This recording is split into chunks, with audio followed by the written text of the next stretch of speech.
Hey folks, I'm back with round two from my recent tournament, the US Amateur Team West. So for those of you that saw my first video from this tournament, of course you saw my terrible blunder and upset loss in round one. And so round two was played the same day because these are double round tournaments, of course. So I had a couple of hours to recover. I talked about that in the previous video. And yeah, I tried to show up as fresh as I could and really tried to just put the past game in the past and not to let it affect me too much for this game. Psychologically, it was quite difficult, but again, I didn't feel like I had much of a choice because it was a team event. So as upset, I'm sure, as they were that I lost the first round, it would be much worse if I continued to do poorly and let the first round result affect the rest of my game.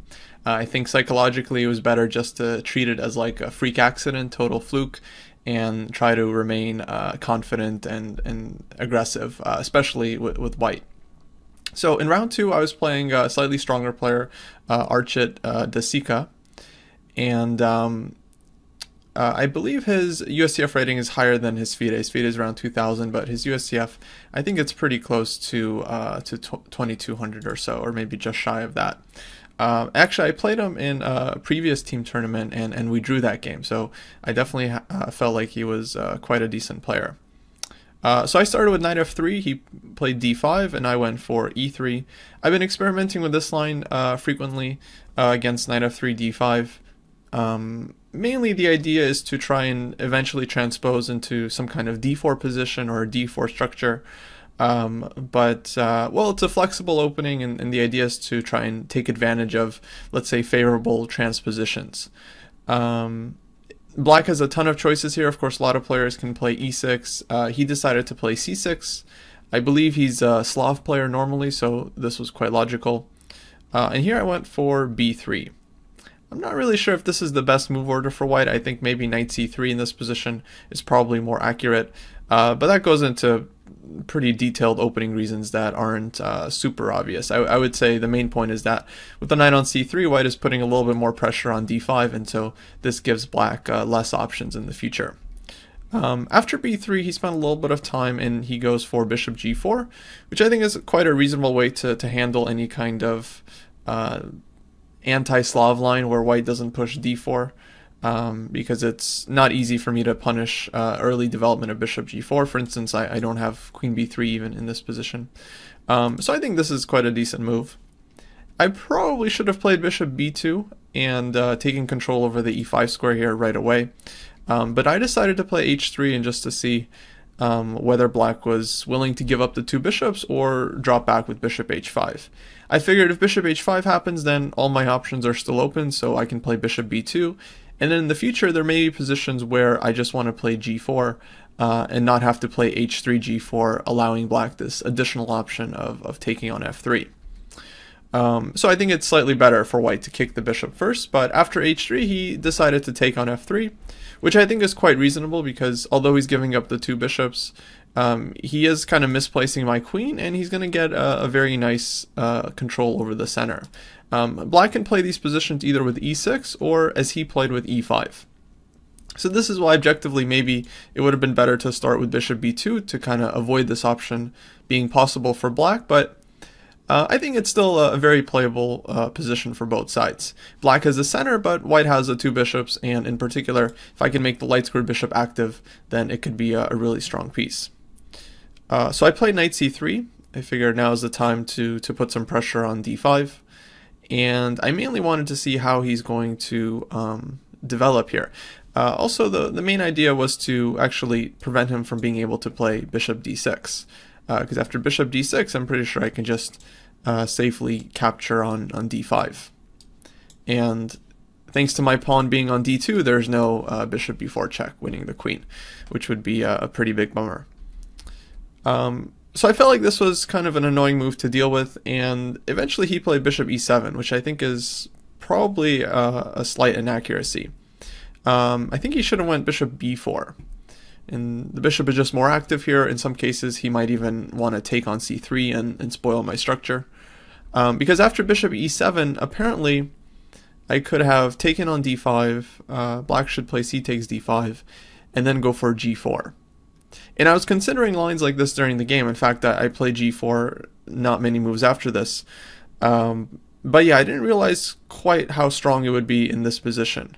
And actually, it is a pretty typical idea with the queen on f3 to push g4, because when we kick the knight with g5, it doesn't have this h5 square, and white is going to be hitting the d5 pawn. So g5 is a very real threat. If black plays h6, we just play h4, and we're threatening to push g5 anyway. And then if black does something like castles, g5, e4, in order to keep the d5 pawn defended, white has this nice square on g2 for the queen, which allows the bishop to still develop normally. Other bishop can come to b2. So for instance, like knight e8, h4. And yeah, computer likes white in this position. I feel like it's definitely a very interesting position to play, because it seems like white has a lot of interesting attacking ideas and can try to castle queenside, and has already made a lot of progress on the kingside attack. So this was definitely the way to go, and I think white is getting a very clear initiative there. But instead I just played bishop b2, kind of keeping it solid, not doing anything too crazy right away. Black castled, and after some thought I finally realized, okay, now it's time to play g4. I mean, it's one of white's main ideas in this position, so of course it was very tempting, and it looked quite reasonable here, because again, I want to push g5 and kick the knight away from the center. So he goes d4 here, and I think I made the wrong choice. I decided to allow this knight trade with knight e4, but yeah, I really should have just kept it solid with knight e2. And this puts some pressure on the d4 pawn. Black really doesn't want to play c5. If he takes on e3, I'll probably take with the f pawn, so that I can still castle queenside and then one day break with d4. And yeah, actually the position looks very, very reasonable for white. I can also think about bringing my knight to g3 and then f5. And I think, I mean, with opposite sides castling, it's going to be a sharp position, but I really like white's chances here. Yeah, for some reason, I thought knight e4 was a good move, but actually I think it does turn out to be a mistake, because he takes on e3. And now I don't really have f takes e3, because he can trade on e4 and give a check on h4, which is not the end of the world, but it is pretty annoying. And if I take with the d pawn back here, then he does the same thing and gives a check from b4, which in this case is even worse, because queen d2 check is followed after king e2. So after d takes e3, I'm forced to take with the queen, but this is not exactly the structure I wanted. Here I feel like I have some weaknesses on the dark squares, and in particular, if black is able to one day maybe bring a knight to e6 and d4, can really dominate the position, though of course we're a couple moves away from that. So yeah, I'm actually not quite clear on what convinced me to play knight e4. I definitely considered knight e2, and I think this looks a lot better. Black probably can't afford to play d3, because I think these pawns just get way too extended, and now e5 is hanging, and white can play e4 at some point and pick up the d3 pawn. So okay, after knight e4, he takes, I play queen takes e3, he goes knight d7, I castle queenside. I think my position is still reasonable here, but black is also has some reasons to be happy as well. He goes queen a5, and I spent a little bit of time here. I didn't want to just play king b1 automatically, but eventually I decided king b1 was the most natural move, and therefore I should play it. But actually it was a lot more accurate to take on f6 first. What I didn't realize is that if knight takes f6, I can actually grab this pawn on e5. And black, of course, can't take on a2 because the bishop on e7 is just hanging. And then if he trades queens, well, then white just snagged the pawn for free. I think I maybe was looking at this. I was also not clear about bishop takes f6, but okay, then white plays king b1, and actually I think it's definitely an improvement compared to the game, because here black is not getting as much activity as in the game. The bishop ends up on b4 and puts a lot of pressure on this d2 pawn. So here I think white just has slightly better chances. So this was another kind of miss by me to gain an advantage. I played king b1 right away. Knight takes d4, queen takes e4, bishop b4.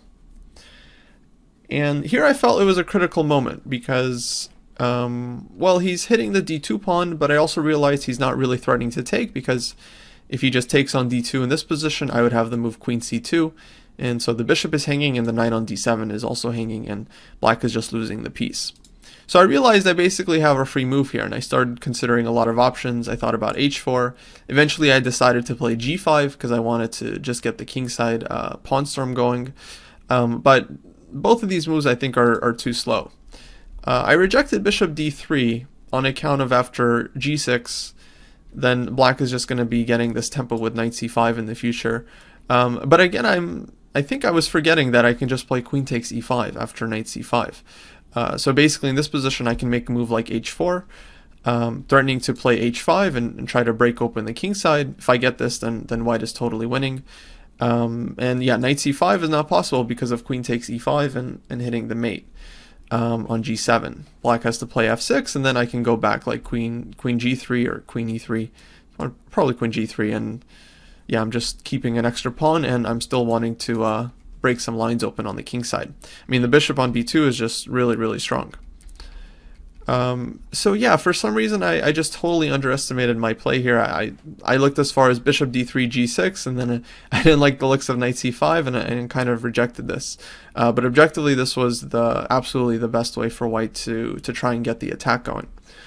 Okay, after some time I played g5, and he still can't take on d2, so he decided to play rook f8. I think this is a reasonable move.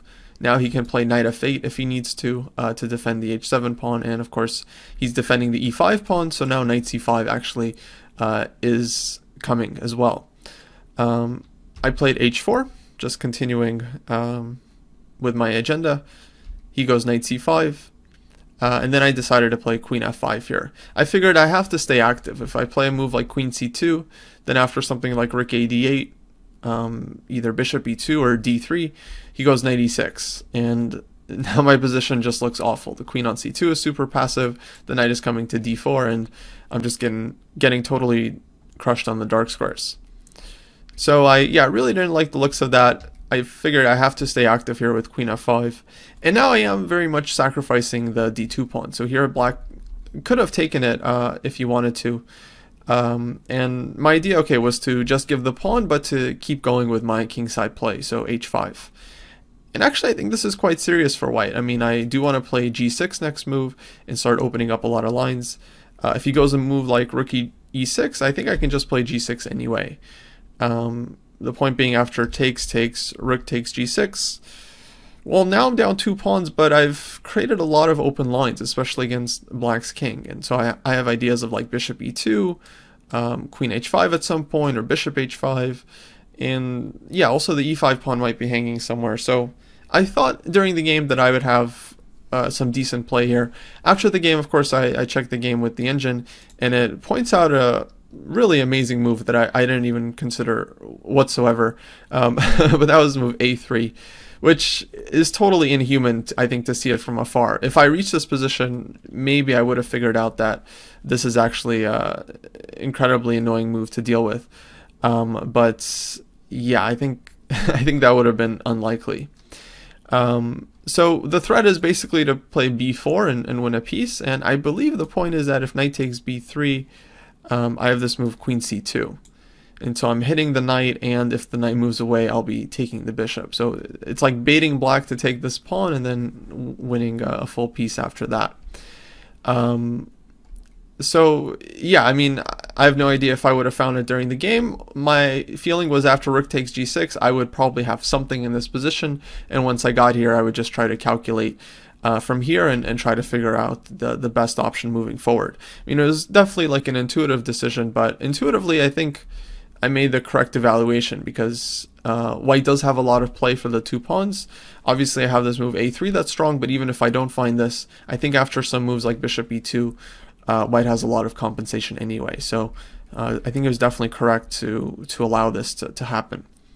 In the game, he actually spent some time here and went rook e6 first, so not taking on d2. I think he realized I have no intention of defending this pawn, because I'm never going to want to go back with queen c2, and if I do, he can always just pile up with rook d8, rook d6, and just take it anyway. So he was probably thinking there's no reason to capture right away.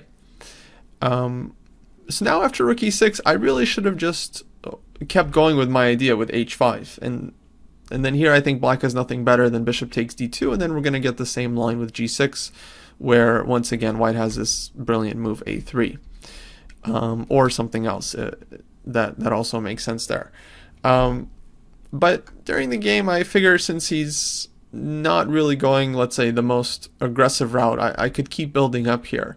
And eventually I decided to play bishop h3, which I also felt was logical because it's kind of taking aim at the rook and connecting my rooks as well. So I felt like this couldn't be a bad move, but objectively it is. I should have just played h5, g6, and gone for this double pawn sacrifice. I mean, basically what happened was I was willing to give up one pawn, then I was willing to give up two pawns, but when he didn't take the first pawn, suddenly I realized, well, maybe I don't have to go for this crazy two-pawn sacrifice. I should just keep playing solid. Well, okay. He goes rook d8. I think it's a good move, and just putting more pressure on the d-pawn. And then here I think I realized that I had made a mistake because I wasn't finding my next move here. Originally I wanted to play d4, but it just looked very, very risky. So after e takes d4, I was thinking rook takes d4, because bishop takes d4 allows him to come in with rook e2, and this just looked way too dangerous for white. And indeed black is doing well there. So my idea was to play rook takes d4, and if he goes rook takes d4, bishop takes d4, now he doesn't have rook e2 because I have queen c8 back rank mate. And so this crucial detail I think really helps me, because he would have to play a move like g6, then I would have time to come back with queen c2, and as long as he's not breaking through immediately here, which I think he's not, then white is doing fine, maybe even more than fine, because I still have the two bishops. Rook on e6 is under attack, and of course I have this amazing diagonal to put pressure on. But after rook takes d4, of course I realized that he doesn't have to trade rooks. He could play a move like rook to e8. And so I spent a lot of time calculating in this position, and it did not look very nice for white, because he is threatening to give either rook e1 check or simply to play rook e2.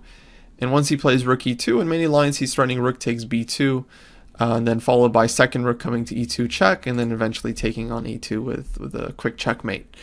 So yeah, this looked very, very dangerous, so I really didn't want to play d4. But as I was looking for other options here, I simply couldn't find anything else that was playable. For instance, if I play h5, then at this point black is ready to jump in with knight d3. And this just looked terrible for white, because he wants to take on b2 and then give queen a3 check, then take on d2 and really light me up on the dark squares. So I spent more time here. Eventually I did the right thing and I came back around to d4. I realized this is actually the only playable line in the position. And I did some more calculation, and I realized actually that maybe black isn't winning by force here. Even though I'm opening up the position and it looked very risky, after rook e8, I still have this move bishop g4 to cover the e2 square for now. And once I found this, I didn't see a clear way for him to continue. Then I felt like I should be doing all right here. Actually, I was expecting bishop c3, which ends up happening in the game. So yeah, I did end up playing d4, and we basically got this exact line. With rook takes d4, he played rook to e8, I played bishop g4, and then bishop c3 to me seemed like a very dangerous move that he might try. But it looked like it wasn't quite, definitely not quite winning for black. Black is still okay, but it wasn't, at least it was still okay for white, I should say. So originally I thought I could play bishop takes c3, queen takes c3, and queen takes c5. Because if black goes rook e1 check, I can take this one, rook takes e1, I believe I go bishop d1, and I think black runs out of ideas. Because the checks are all covered. I'm threatening rook d8 mate, which is an important tempo. And yeah, g6 doesn't really fix anything because I go rook d8 check and queen f8 mate anyway. So black is definitely just losing here. Doesn't have enough for the piece. Basically no threats. I can even play a move like queen d6 and just consolidate slowly. So I realized I could grab the piece here. But then after he played bishop c3, I realized that if I take queen takes and queen takes c5, he's going to have this move b6, which is a very, very nice resource. It's hitting the queen. His queen is still attacking my rook, and I just don't have a good response in this position. I have to move the queen somewhere. Actually, I was thinking about playing something like rook to c1, but you know, bare minimum, he can play queen takes c1 and take on c5, or even stronger is just to play rook e1, and white is completely lost. So once I realized queen c5 runs into b6 and I don't have anything here, then after bishop c3 I went into the tank again, trying to figure out what to do. Eventually I figured out, okay, I can take queen takes and play rook hd1, which turns out being the only move. So for the last couple of moves, I've really been under a lot of pressure, but I was able to find the kind of the only defensive moves holding my position together. And in every line, I'm basically holding on by a thread, because for whatever reason, black isn't quite able to break through. There's always some kind of back rank issue or some kind of counterplay I have. So now is definitely a critical moment, because I've defended the rook on d1, so now I'm threatening to play queen takes c5. And if he goes a move like rook e1, which I thought might happen, I have queen takes c5 anyway, and basically everything is covered here. If he plays b6, I still have queen d6, and I'm defending the rook. So white is just up a piece here. He also has this move, rook e2. Oh no, but except I take, rook takes, and it looks like mate, but I have the back rank again. And if he plays a move like g6, which would be very helpful, I'd probably drop back with queen c2, and I'm just barely in time to hold everything here, because I'm hitting his queen, I'm also hitting his rook, and so black probably has to go for the endgame where white should be okay. I think the position is still very close to equal, but at this point I realized that my king is more exposed than his king, and so I was definitely not thinking too ambitiously here. I think I was already somewhat content with a draw. But actually it was a very interesting moment, because of course black has this other option to play knight takes b3, which basically leads to a draw by perpetual after a takes b3, queen takes b3. There's not much black can really try in this position. He basically just has to keep giving checks with the queen, and even if white blocks with queen c2, black can still play queen a1 and secure the perpetual check. So with best play, this is basically a draw. There's not a whole lot black can really try to keep the game going.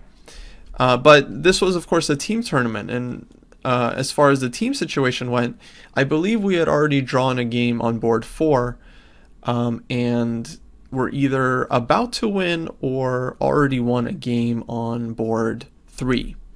So we're basically 1.5 in the match. So if this game was drawn, then the score would be 2-1. And on board 2, the final game of the match, we had a very, very safe position. Our board 2, Ryan, was, I think, already in a position where he's just slightly better in like some rook endgame, or maybe queen and rook endgame. So he's basically playing for 2 results, and so there's very, very little chances he's going to lose that game.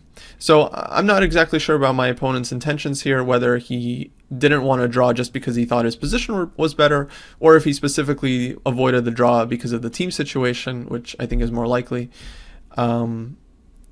So he ends up not going for knight takes b3, because based on the team situation, a draw is not a good result for him. Because again, we are probably going to get 2 points on the other boards, and so with this draw it would be 2.5, 1.5. So he's actually also approaching time trouble, and eventually he plays this move, knight e4, which I'd already seen was possible as a potential idea for black, but I already realized that it's actually a very, very serious blunder. So I kind of got one back. In the previous game, I'm the one who had a good position and blundered it away. Here, I think black was doing quite well for the last several moves, but it turns out to blunder it in basically one move and give white the win. So this is actually a good training exercise. If you guys haven't figured out why this move is a blunder, be a good time to pause the video and find the forced win for white. Okay, well, it turns out black's back rank is again the issue. So I can just play rook takes e4, and he doesn't have enough defenders on the knight. After rook takes e4, I'll play queen takes e4 and rook takes e4, rook d8 is just going to be a simple checkmate. So yeah, I think basically he was looking for a way to keep the game going. He of course saw knight takes b3 is going to lead to a draw, but he forgot to blunder check and missed a pretty cheap tactic. So black has one way to kind of keep the game going with g6. This is like the only try, which I fortunately had already anticipated ahead of time because I really didn't want to blunder anything again. And it's a clever move because of course he's fixing his back rank issue, so if I just move my queen away, then black can take on e4 safely. But fortunately for white, I have rook takes e6. Now if he just recaptures, I'll move my queen away and I'll be up a whole piece. So he basically has to take the queen. I take on e8 with check, king g7. And now after any safe bishop move, white is basically just completely winning based on the material. 2 rooks and a bishop. With a fairly solid structure, the queen just has no chance against it because it's like 3 very strong pieces that are coordinated together. Especially if all the pieces are protecting each other and defending everything, then the queen just simply has no chance in this kind of position. But I spent my time here and I tried to find the most technical solution, the fastest way to win. And I think actually be another good exercise for you guys to pause the video and try to figure out what's the cleanest way for white to finish the game here. Okay, well, it turns out after rook d8, I can actually just go for a direct checkmate. I really enjoyed making this kind of move because it's so satisfying to leave the queen very close to the king, but with no potential checks. And yeah, white is just giving mate in all lines. After rook d8, of course, if black takes on g4, then rook g8 is immediate checkmate. Black has a couple of pawn moves to try, but f6 runs into either rook to the 7th rank, followed by rook to g8 with a nice checkmate. And h6 also runs into mate after rook g8 check, king h7, and bishop takes f5. So there's nothing else black can try, no way to create another escape score for the king, and after rook d8 he basically resigned. So overall, I mean, it was a pretty lucky finish because just a few moves ago black could have just taken on b3 and forced a draw. Maybe earlier there was a chance for black to even play for the advantage. So I was a little bit lucky based on the team situation. It kind of prevented my opponent from going for the draw and forced him to play for a win in a position objectively where there was no win. So it was just a balanced position, and that likely led to his blunder. But okay, yeah, I needed a bit of luck to kind of get back on track. Fortunately, the team won again. I believe it was the final score was 3.5-1/2, which is definitely a good result against a strong team. And yeah, we were now on 2-0 out of 2 rounds, and well, finally I can put the blunder in the morning behind me and just focus on the rest of the tournament. All right, guys, thanks for tuning into this video, and I'll see you in the next one. Take care.